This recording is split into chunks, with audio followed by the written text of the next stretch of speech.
In the forest, the desert or the savanna, time passes. The days slip by differently for each of the animals that were born in the last 3 months. Chang the elephant has a life expectancy of 70 years. Zada the sloth, 35 years. The elk, the gnu, the kangaroo, and the tiger will see the passing of 15 cold seasons.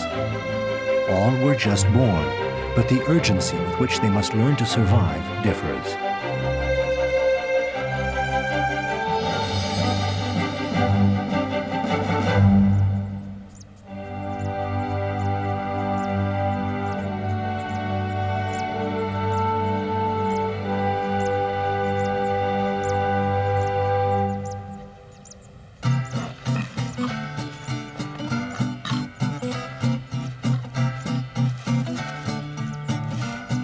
The most precious learning experience comes with play. It allows one to confront others and measure one's strength, to practice one's balance, to discover the world and its limits. Thanks to it, one hardens one's body and one's character.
Playing also helps learn the rules of community life, be it only to transgress them in maturity. Even kings were once young, and those that nature has destined to dominate the world toughen themselves in it to better rule later.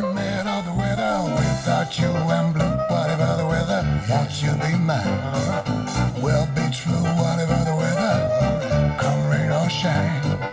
What I see in your eyes could scare a snowy day. But I know cloudy skies can fade away or depend on the weather.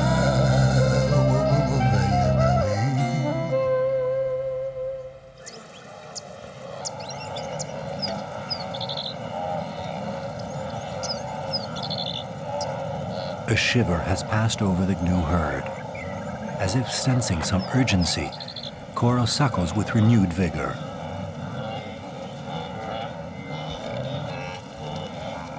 Her father Jumbe is the chief of the clan. He decides to start his troops moving towards the promised land. But first, he will have to vanquish the male who dares rival him. And prod along Lana and her daughter Cora, who would gladly linger.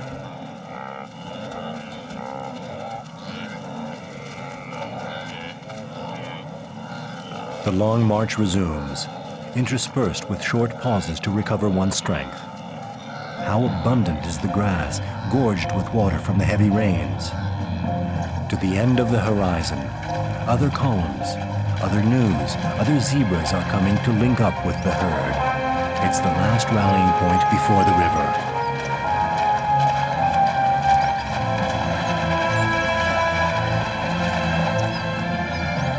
Jumbe's daughter, running beside her mother, doesn't yet know it, but she will learn something new today. She will learn fear.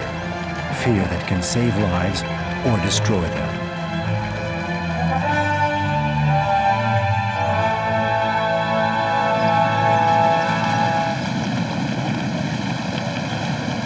This fear, Linus has sensed it, smelled it, tasted it. She is ready to feast on it.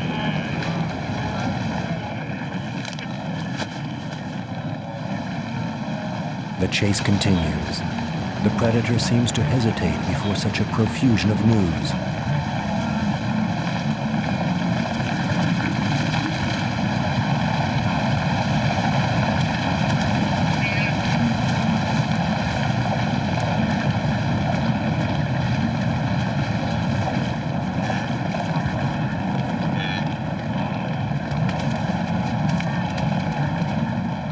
lioness proceeds by suffocation. She goes off looking for another prey. But the first, a young gnu, emerges from the fog that the lioness's fangs and claws had plunged it into. Short of breath, it has only a few seconds left to regain the solid shores of life.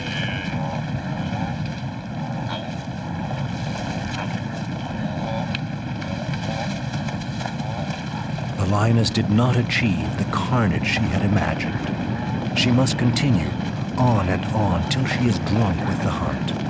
The problem is, be it as stupid as one could imagine, the prey is now alerted and aware of the danger.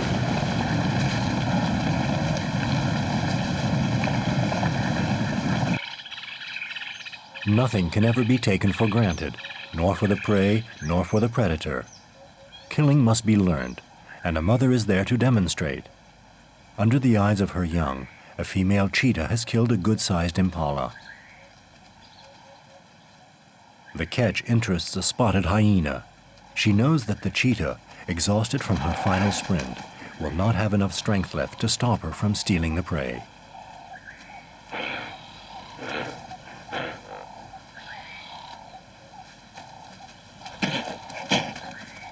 The story, however, will not end as one would imagine, for the weak can sometimes resort to cunning.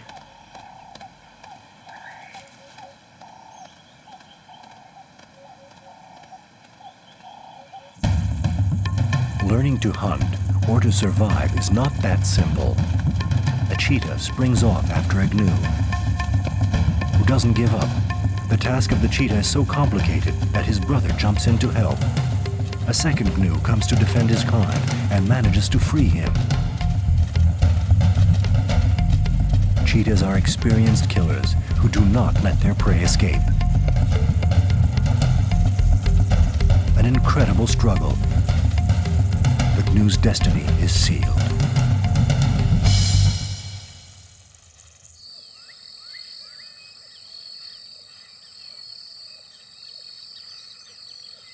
It is said that the spirits of the forest keep account of all the lives taken and all the lives given.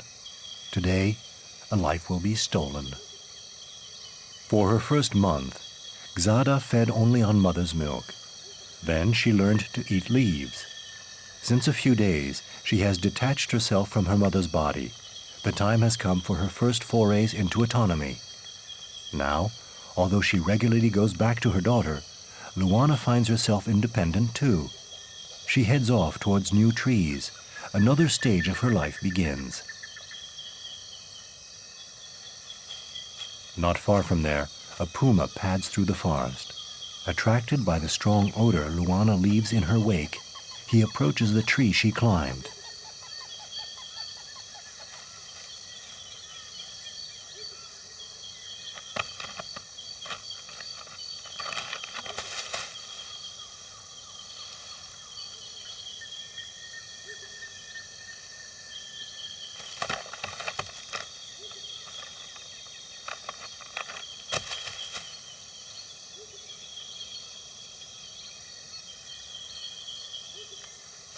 The puma, furious, appraises she who defies him and moves off.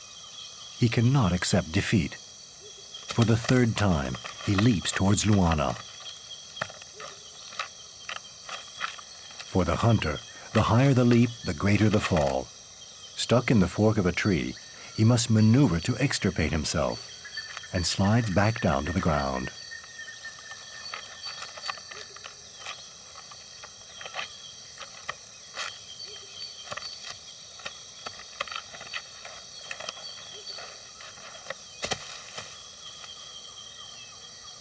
Luana, who thinks she is out of reach, gets it into her head to pass from one branch to another, not realizing that she is giving her aggressor an opportunity.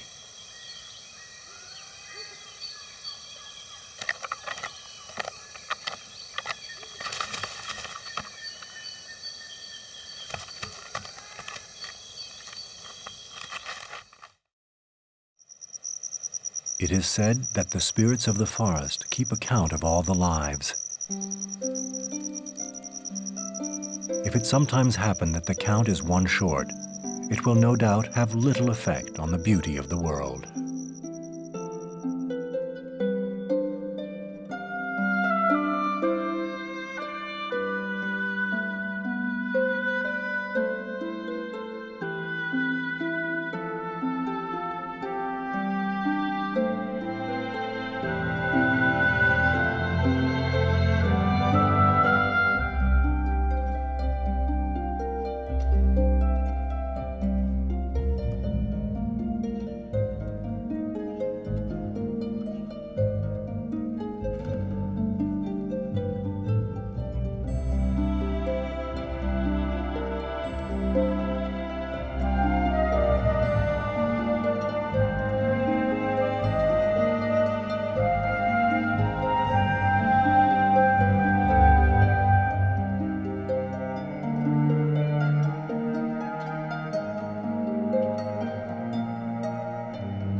Two particular days mark the childhood of a kangaroo, the one upon which one must be born, and the one upon which one must walk.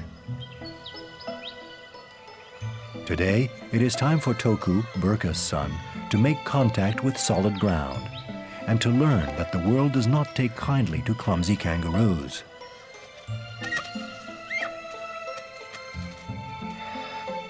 Toku immediately wishes to return to his mother's pouch, but discovers that she has taken a posture that stops him from doing so.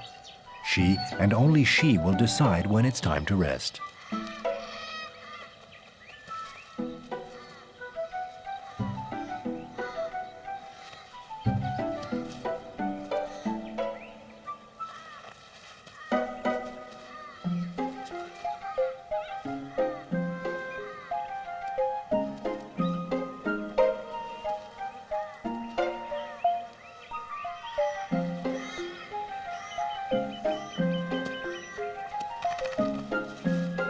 When she estimates that Toku's first outing has lasted enough, Burka simply leans forward to let him finally come home.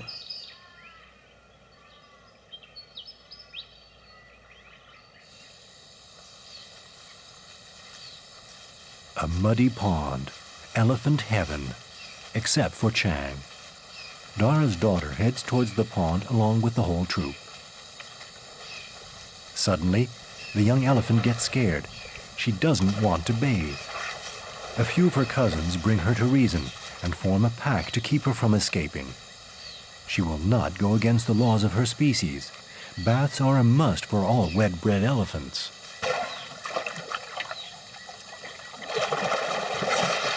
Chang will be dragged, then kept in the water whether she likes it or not.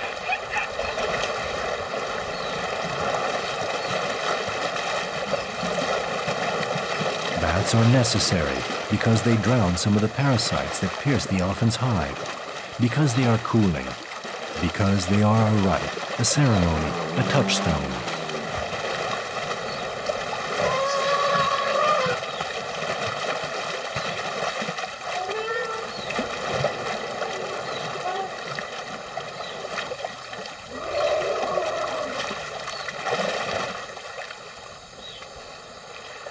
Baths are usually followed by a voluptuous romp in the mud of the riverbank. There, Chang finds the pleasure she didn't feel during the bath. She splashes, wallows, and coats herself with a protective armor of mud which will keep out the stinging, scratching, and blood-sucking insects.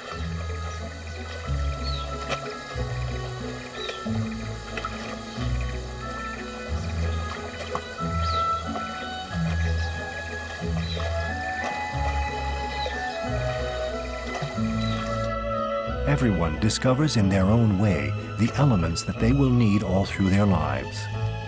The sun bear must tame the waters of the jungle. The a young moose must learn to taste the snow.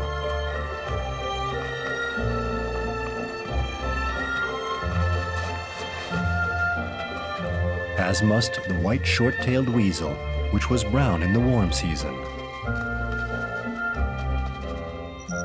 As a lion, one will learn botany.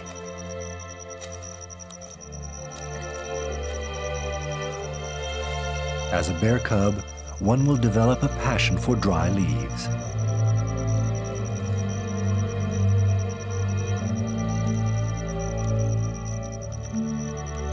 As a hyena, one will conquer vegetation, as does the jaguar on the banks of the Amazon.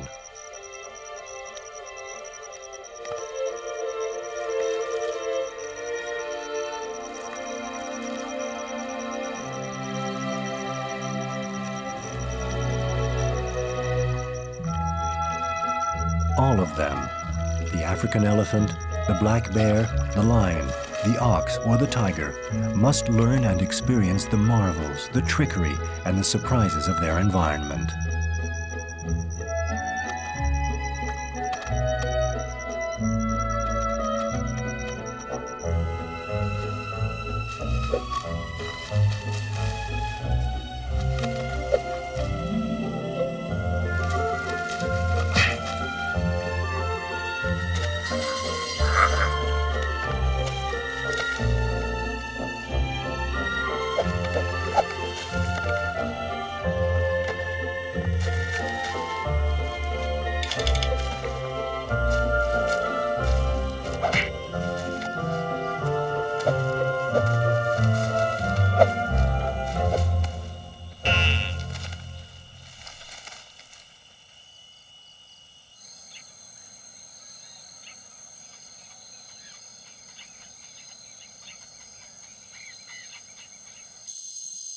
Xada is an orphan, and her cries can't change anything.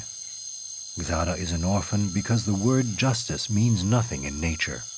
Xada is an orphan because sometimes one animal must die so that another lives. As clumsy on the ground as was her mother, Xada will have to confront alone the immensity of the forest that envelops her to infinity.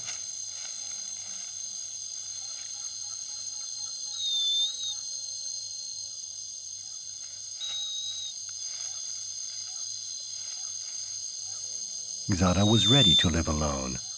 She will inherit her mother's territory. She will continue to eat Luana's favorite leaves, and the trees will greet her as a sister. Xada will have to continue learning, become tougher. Learn that when there is danger, one must climb higher.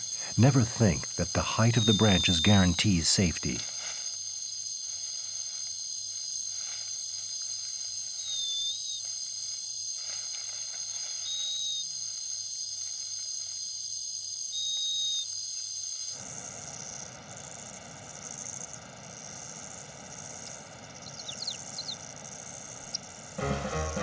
The time has come for 1.5 million canoes, along with 500,000 zebras, gazelles, and antelopes, to begin the march in the quest for their yearly El Dorado, the Masai Mara, where the grass is so green.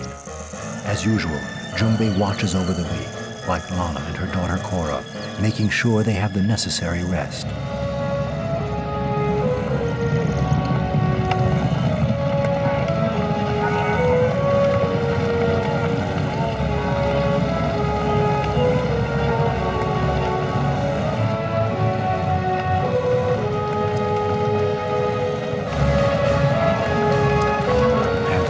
Becomes a race.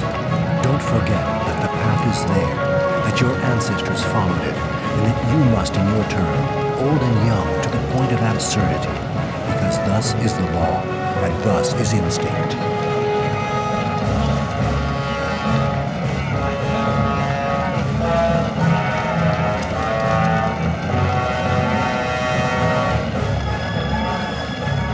To reach the promised pastures, the army of moose must vanquish the same enemy that awaits it every year without fail, the Mara River.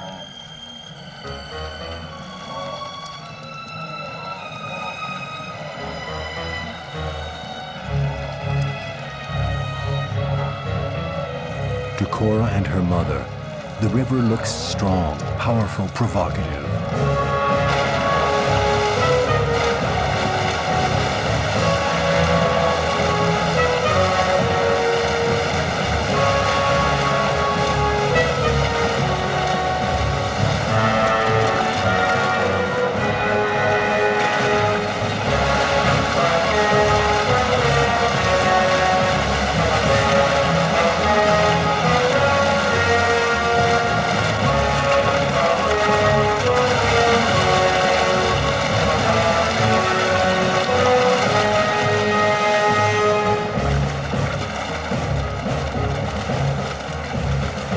Cora's turn to jump into the water.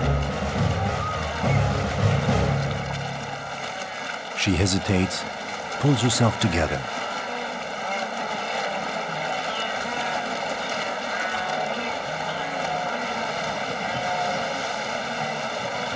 And only 5 months after her birth, here's the voice of instinct from a time immemorial, ordering her to go forward no matter what.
The belling of the elks could just as well bring down the Rocky Mountains. The females couldn't be bothered.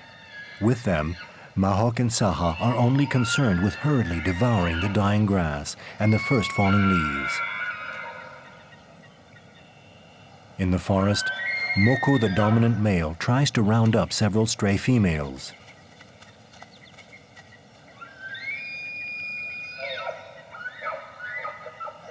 A young male shows up on the edge of the herd.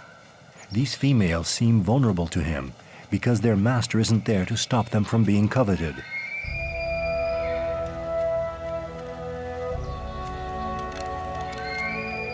The infantile antics of the suitors must stop. The master of the elk returns to his domain.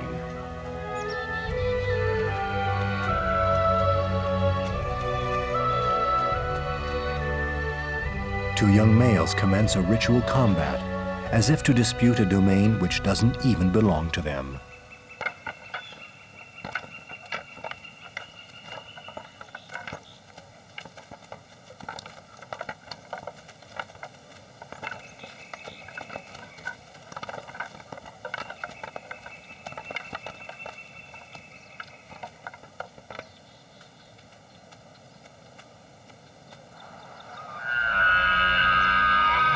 The belling of the dominant male brings them back to order. For the first time, Saha finds herself in a world where the stakes are power and must be fought for.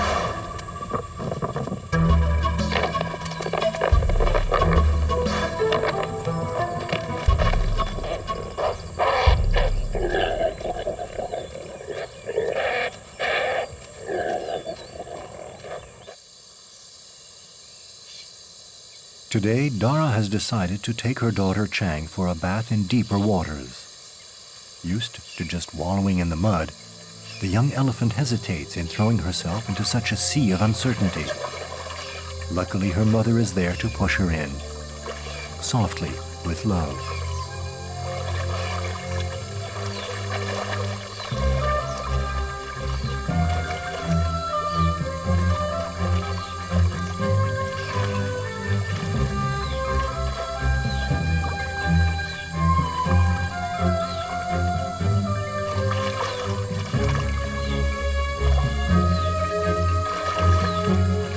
Is in over her head. She must sometimes rest and lean on her mother's back or trunk to catch her breath, which she does just as well with her trunk as with her mouth.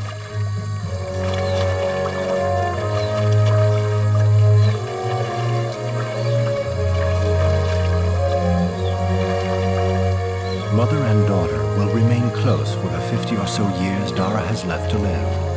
Until Chang is weaned in 17 months, they will form a single being.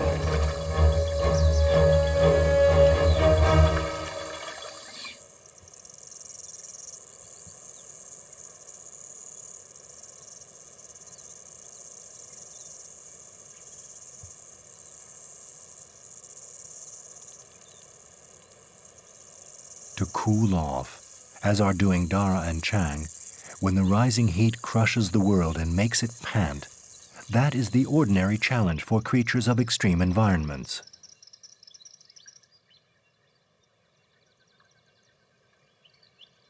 To keep from being burned by the sand and rocks, lizards of the Australian desert reduce the time their limbs touch the ground. They simply alternate which feet they stand on.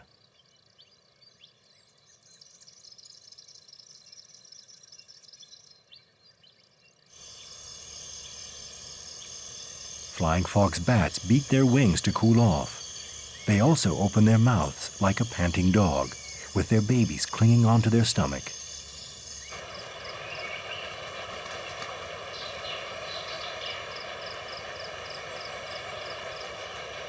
Asian open-billed storks use their bodies as umbrellas to protect their young from the sun.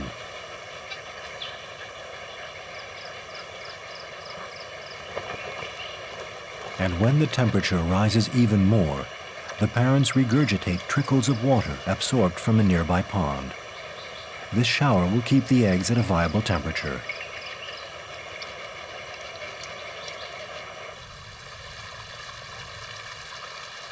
Each year, the monsoon restores the youth of the forest. This youth is but an illusion, like that of a spell in a fairy tale, which ceases to operate if not constantly repeated.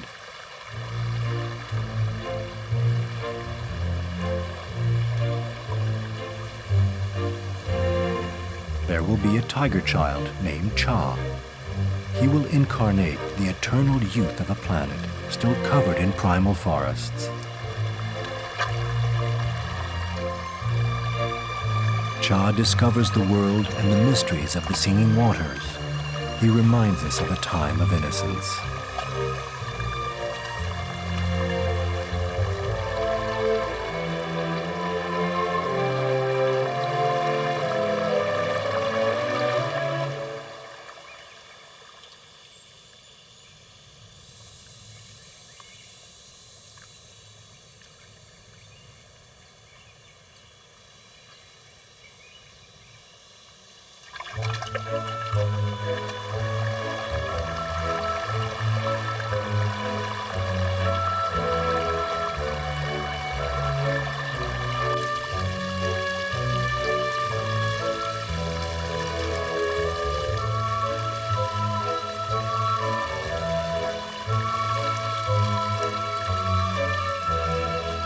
Cha takes the risks of slipping on the world, of getting wet, of going further.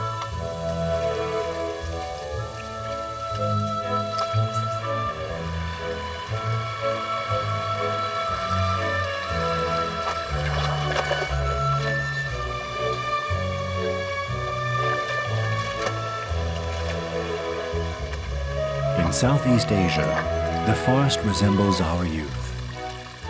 But even as we enter the forest of the young, adventurous, acrobatic tiger Cha, we know it to be inevitably condemned.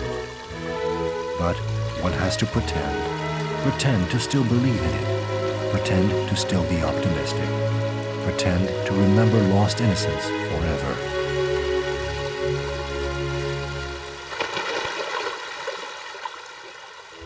All it took was a good plunge to forget the incongruous and bitter tale.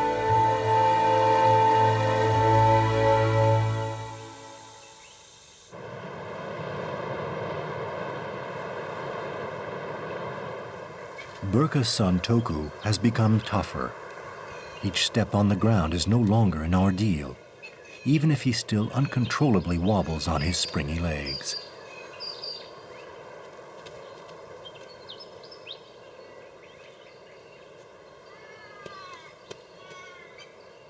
Nothing discourages Toku. Being born was already an incredible effort.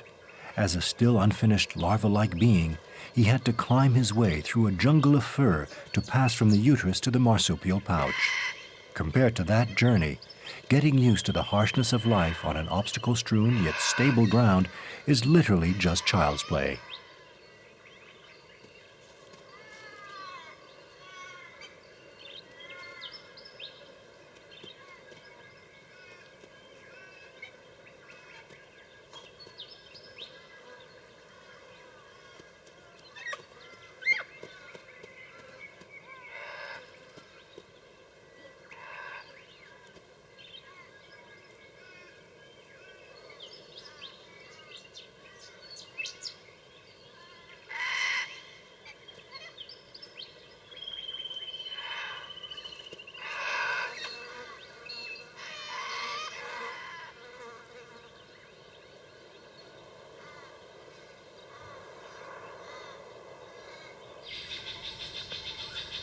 In the hollow of a tree, the young great hornbill, a 79-day-old dancer, tests his wings, which he has never unfurled. How does one get enough momentum in a prison? How does one fly when every effort crashes you into the walls of a shrunken cell?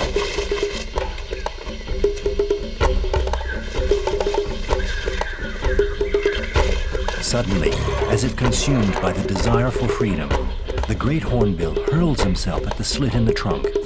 Ferociously, with a frantic and devastating beak, he breaks down the wall which he himself and his mother before him had erected as protection from the world.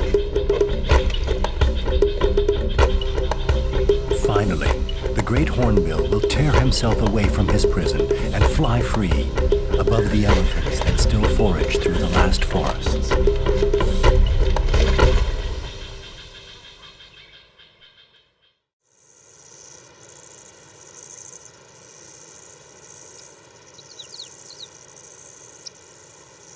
Near the Mara River, there reigns the sort of calm that forebodes disaster. By hundreds of thousands, canoes are drinking and cooling off. One might think that the river has become their ally. Lana and Cora have already quenched their thirst.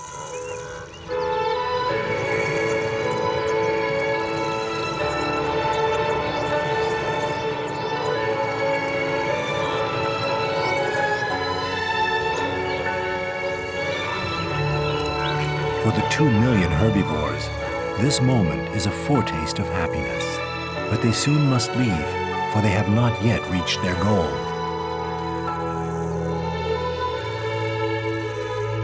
Drinking.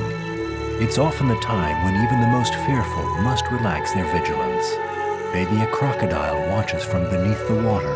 Maybe a big cat awaits from behind the moment when its prey bends over and presents a defenseless neck.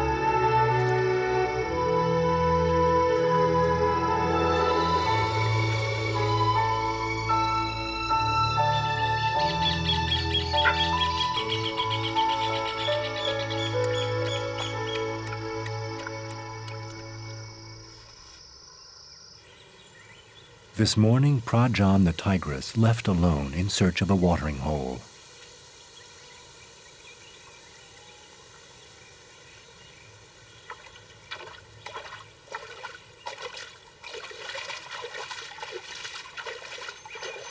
Is it to make sure that nothing that can bite, sting, or itch is hidden under the reflections? Prajan only drinks after having beaten the water. She is no longer obliged to constantly keep her eye on her sons. 2 months after their birth, she had them chew some pieces of meat, and they learned to like the taste. Now they are almost weaned. 6 months after first seeing the light of day, they prowl the magical forest alone.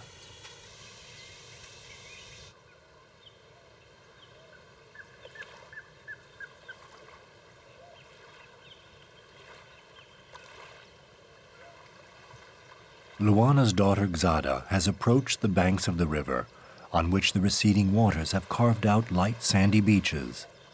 Since her mother died, she searched for a long time, from tree to tree, from clearing to clearing. Xada has become more confident. Her holds are firmer as she descends the tree trunk. Xada is made for survival. The sloth has depleted her tree of her favorite leaves. She decides to conquer a new one on the other side of the river.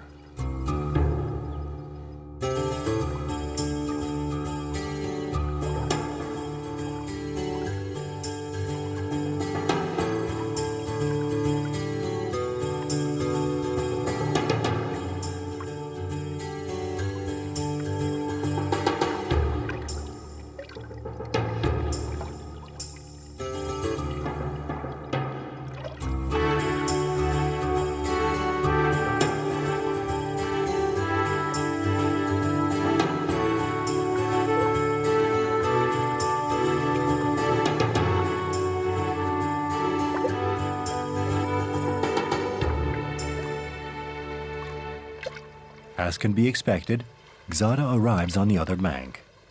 She's tired, but she still must find the courage to get out of the water, discover a whole new world, and climb the tree of her choice.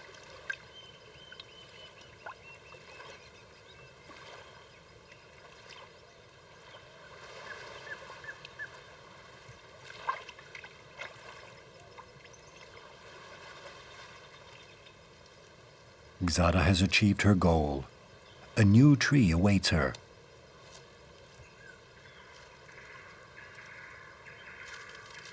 But the tree is already occupied by another sloth, a male, who observes the new arrival with a perplexed air. He doesn't doubt that he will have to share with Xada this newly invested tree.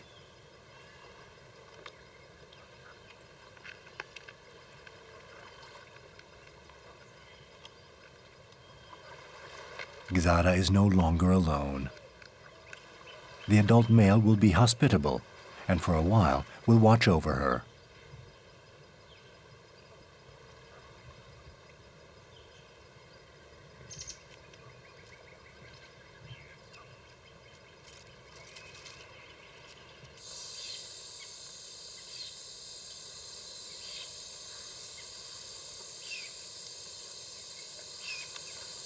Chang is still learning about the balance of her own body. But by looking around and observing others, she will discover the next stage of her lessons in life, learning about authority. A young male has ventured to seduce a female that is too young.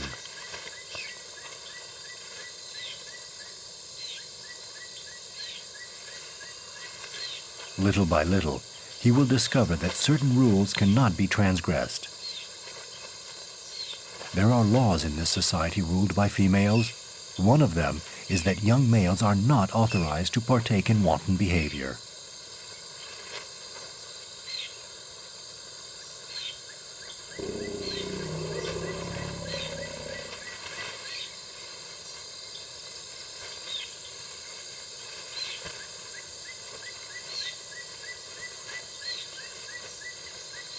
A growl from Wan the matriarch was all that was needed to put an end to the scandal.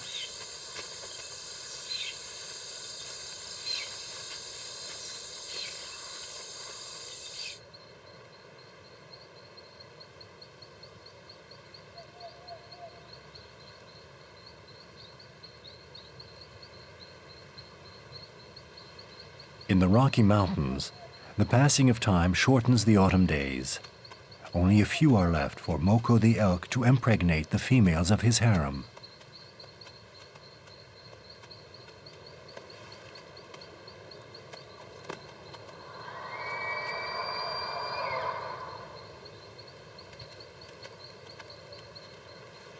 Between September and November, Moko has devoted so much energy to reproducing that he has lost 20% of his weight.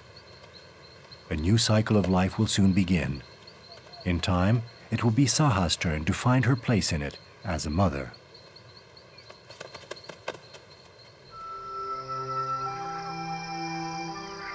Thus it is for every animal that is born. They carry the destiny of their race, for each in his measure will be called upon one day to perpetuate it.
All animals are not born equal.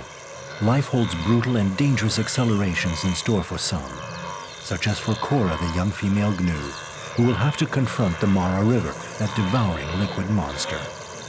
Most gnus have already undertaken the journey several times in their lives. They know the dangers involved, but remain faithful to the immemorial rendezvous their instinct imposes.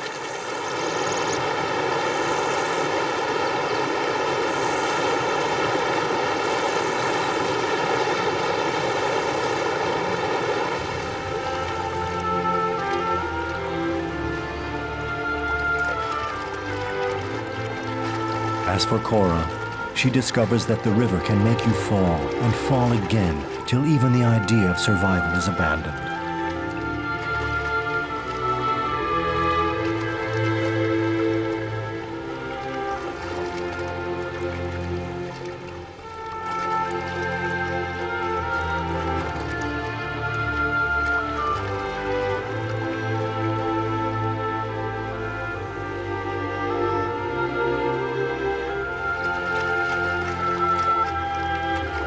When Cora, who thought she was going to die, finally washes up alive on the rocks of the riverbank, her brothers by the thousands continue to fight. Those that will make it and those that will give up.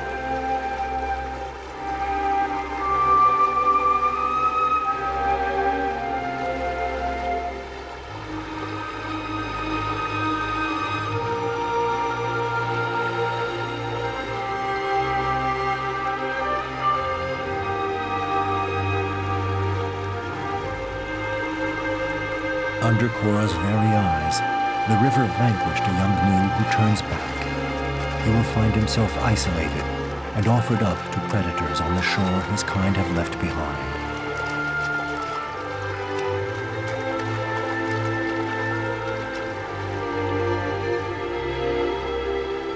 On the other side, Cora arises and rejoins the adults. She has won both the battle, her dignity, and her place on the pastures of the Masai Mara. Others, the rear guard, will rejoin her, eager to reach their goal after so many trials and tribulations. Today, Cora has become an adult.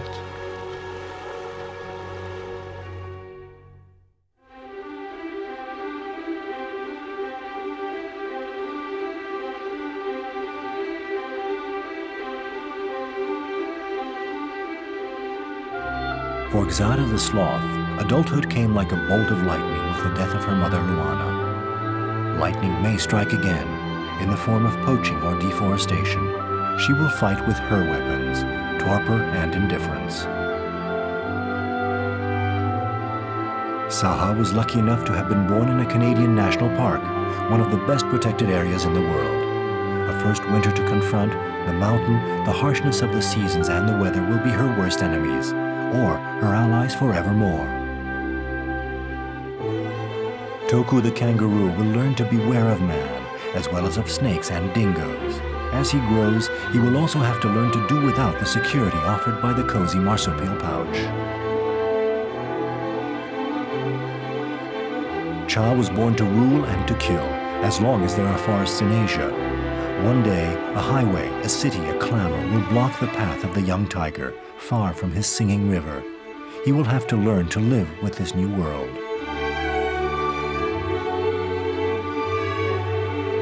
Chang belongs to one of the last wild elephant herds in Asia. Their future is uncertain, but as long as a mother can give birth to a baby in the depths of the forest, all is not lost.